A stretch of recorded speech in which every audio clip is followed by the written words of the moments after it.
কৃষকের স্বপ্ন পূরণ। রহিম একজন সাধারণ কৃষক ছিলেন।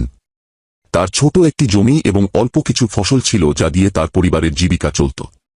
বন্যা, খরা এবং বাজার দামের ওঠানামার কারণে তিনি প্রায়ই আর্থিক সমস্যায় পড়তেন। তারপরেও তিনি কখনো হাল ছাড়েননি। একদিন রহিম ঠিক করলেন যে তিনি কেবল ফসল ফলানোর উপর নির্ভর করবেন না। তিনি গবেষণা করে জানতে পারলেন মৌ চাষ করলে তিনি অতিরিক্ত আয় করতে পারবেন।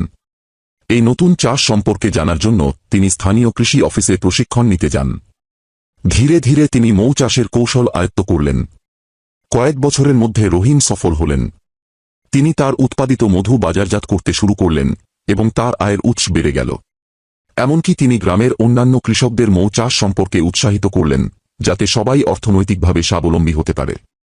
আজ রহিম একজন সফল ব্যবসায়ী এবং তার উদ্যোগের জন্য অনেক প্রশংসিত। রহিমের জীবন থেকে আমরা শিখতে পারি কঠোর পরিশ্রম, ধৈর্য এবং নতুন কিছু শেখার ইচ্ছা জীবনের চ্যালেঞ্জ মোকাবিলায় কতটা গুরুত্বপূর্ণ।